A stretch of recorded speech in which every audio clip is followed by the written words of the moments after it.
salaamullaahi calaykum waraxmatullaahi tacaalaa wabarakaatu daawadayaal saaxiibayaal meel kastoo aad joogtaan iyo weliba si walbo muuqaalkeenna uu idiin soo gaarayo ku soo dhowaada barnaamijkeennii ciyaaraha oo aan ku qaadaa dhigi doonno qodobo aad u xiiso badan waxaana ka qayb noqon doona Pep Guardiola oo diiday in Man City ay tahay kooxda ugu fiican dunida laba kooxood ayuuna ka hormariyay kooxdiisii wararka suuqa ee taagan maantana waxaan ka soo qaadan doonaa fursadda United ay u haysato difaaca Real Madrid ee Rafael Varane Liverpool oo laacib difaaca ka ciyaara ka soo qaadan karta xagga iyo La Liga Spain waliba si bilaash ah Alexandro Lacazette miyuu ka tagi doonaa Arsenal mise waa joogi doonaa iyo Chelsea maadaama ay u xaglinayso sidii ay ku heli lahayd Erling Haaland halkee ku dambayn doona mustaqbalka Tammy Abraham qodobada iyo kuwa kale ayaan ku qaadaa dhigi doonaa barnaamijkeenna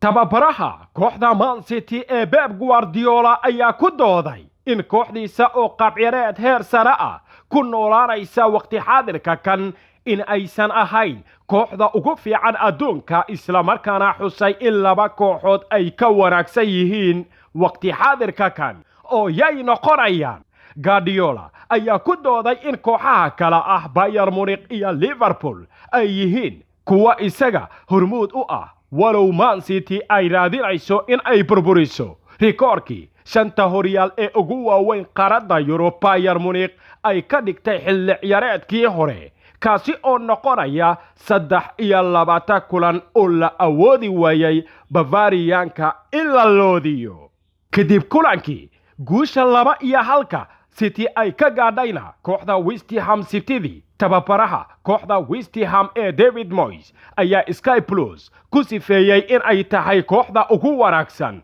adduunka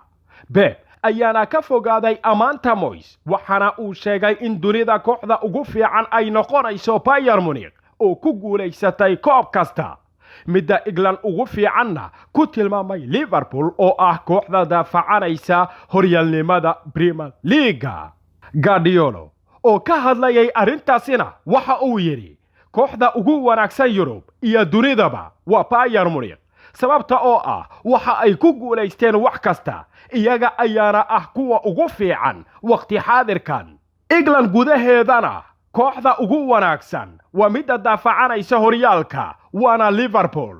iyaga ayaa ah kuwa ugu wanaagsan taadka haddii aad doonayso inaad qaadato waa inaad guulaysataa sidaasi ayuu tilmaamay macallimka Isbaanishka ah ee horboodaya kooxda Man City oo xaqooda siiyay Liverpool iyo Bayern Munich oona noqonaysa kooxdii wacdaraha lama iloobaanka ahaa ka dhigtay qaaradda Yurub iyo dunida oo dhan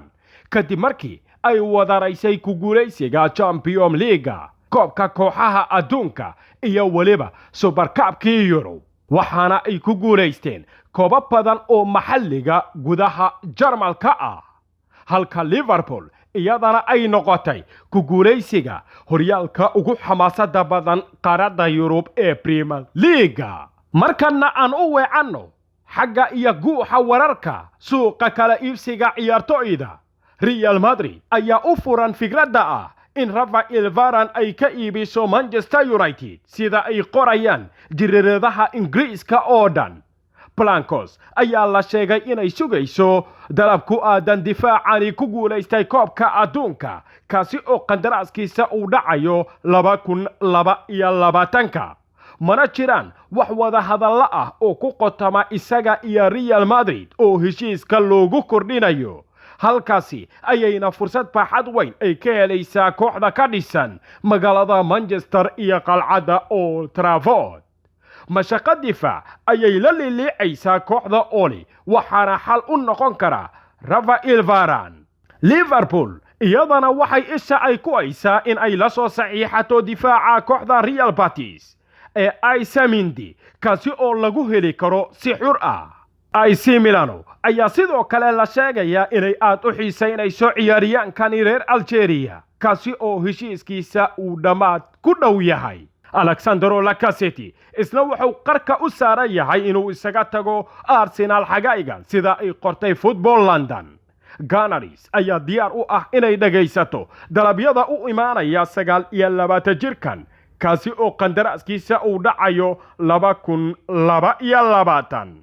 Roma, Monaco, Atletico Madrid ayaa dhammaantood lala xiriirinaya Lacazette bilihii ugu dambeeyay, waana macquul mid ka mid ah kooxahaasi inuu u jaqaafiyo. Chelsea wararkeeda waxaa isa soo taraya inay aad u doonayso weeraryaanka kooxda Borussia Dortmund, hase yeeshee Tammy Abraham ayaa isna qadka ka bixi kara oo Telegraph waxa ay warinaysaa in kooxaha West Ham, Leicester City, Southampton, Brighton iyo Aston Villa dhammaantoodba doog koobaad ay ka dhigteen baacsiga Abraham.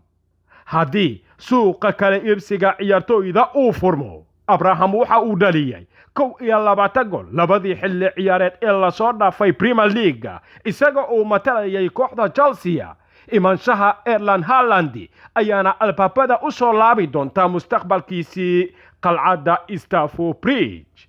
Guud ahaan barnaamijkii uu idila socodsiinayay anigoo ah Maxamed Cabdirasaaq Tolman. saaxiibayaal waa naga intaa.